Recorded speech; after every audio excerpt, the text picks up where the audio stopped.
Hello, જય માતાજી. કેમ છો બધા? અત્યારે આપણે બનાવવાનું છે સેવ ટમેટાનું શાક. એના માટે આપણે તેલ ગરમ કરવા મૂકી દીધું છે. 2 થી 3 પાવડા એની અંદર આપણે નાખી દઈશું હિંગ. પૂરી જ થઈ ગઈ છે, કાઢવાની છે. હિંગ નાખીને એની અંદર આપણે થોડા 2 થી 2.5 ટમેટા નાખી દઈશું.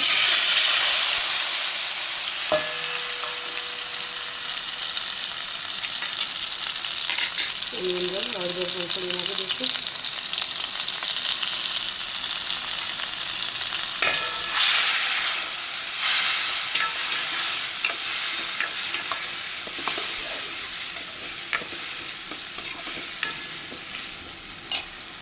અને સાથે મીઠું પણ નાખી દઈશું.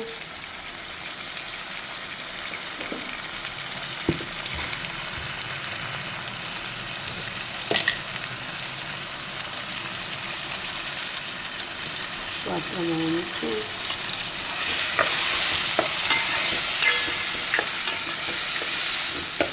થોડા સોફ્ટ થઈ જાય ત્યાં સુધી આને ચડવા દઈશું. પછી આની અંદર આપણું લાલ ખાંડેલું મરચું નાખી દઈશું, લસણવાળું. બધાનું સૌથી ફેવરેટ શાક આ જ છે. રાતના ટાઈમમાં લગભગ રોજ અમારા ઘરે આ જ બને છે. બધાનું ફેવરેટ સેવ ટમેટા સાથે ભાખરી અથવા રોટલા. અથવા કોઈ વાર રોટલી ઓછી બને છે. શાકની સાથે ભાખરી બને છે રાતના ટાઈમમાં.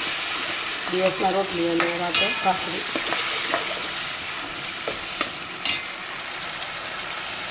મસ્ત શાક ચડે છે. અહીંયા આપણું મસાલું પૂરું ઉથલ પાથલ થઈ ગયું છે, જોઈ શકો છો.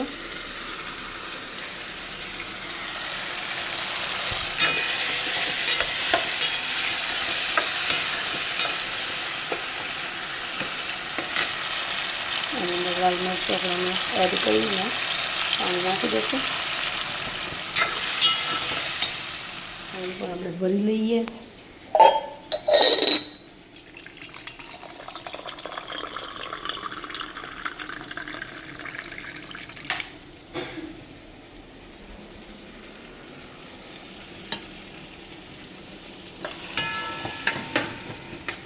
એની અંદર આપણે આપણું ખાંડીને જે લાલ મરચું રાખ્યું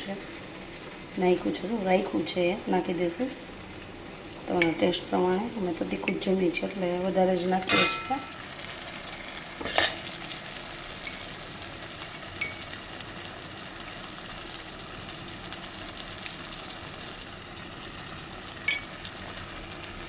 જોઈ શકો છો. મિક્સ કરી દઈએ આને ટમેટાની સાથે. અને પણ થોડી વાર માટે ચડવા દઈશું.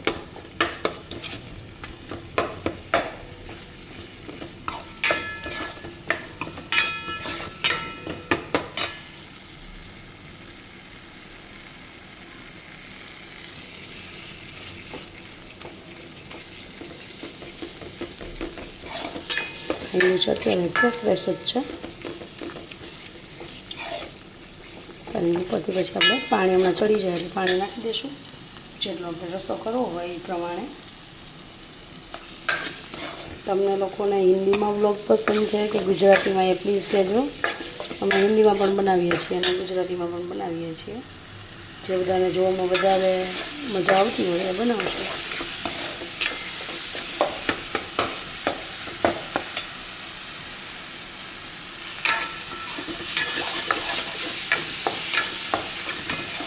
આજે કંઈક યુટ્યુબની ગાઈડલાઈન પણ કંઈક બધી બદલી છે, તો આપણે શોર્ટ્સમાં પણ સોંગને એવું યુઝ ન કરી શકીએ એવું આવ્યું છે.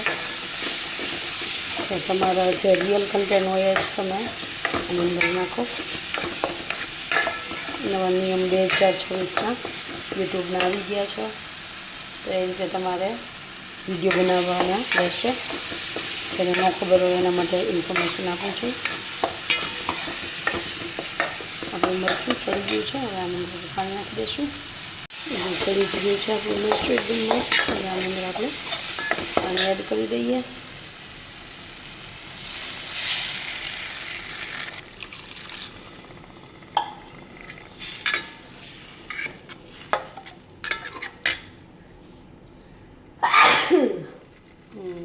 મરચું પીડું જો છીકે એવી મને બહુ જોશથી છીક આવે છે.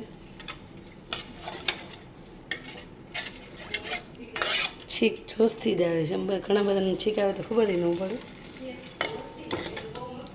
બહુ મસ્ત નહીં, જોશથી છીક આવે છે. જોરદાર એમ કેટલા ઘરે સંભળે એવી છીક આવે છે. જોઈ શકો છો અત્યારે હું આપણું સેવ ટમેટાનું શાક આની અંદર સેજ ઉકળી જાય પછી આપણે સેવ નાખી દઈશું. જોઈ શકો છો આપણે સેવ આપણી નાખી દીધી છે શાકની અંદર. આને ઉકળવા દઈશું. રસાવાળું મસ્ત એવું શાક બનશે. જો ઉકળશે એટલે ઘાટું થઈ જશે. અવાજ એવું કે કોકવાર અલગ થઈ જાય છે ને બેસી જાય છે. તો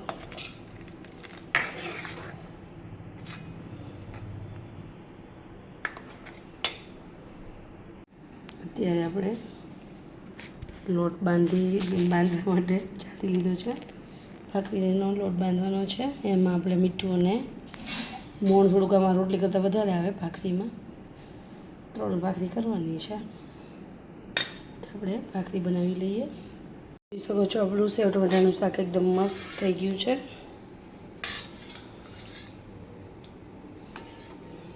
સેવ ટમેટાનું શાક અને અહીંયા બને છે ભાખરી. ભાખરી વણાય છે અને અહીંયા ચડે છે. અહીંયા આપણું શાક રેડી થઈ ગયું છે.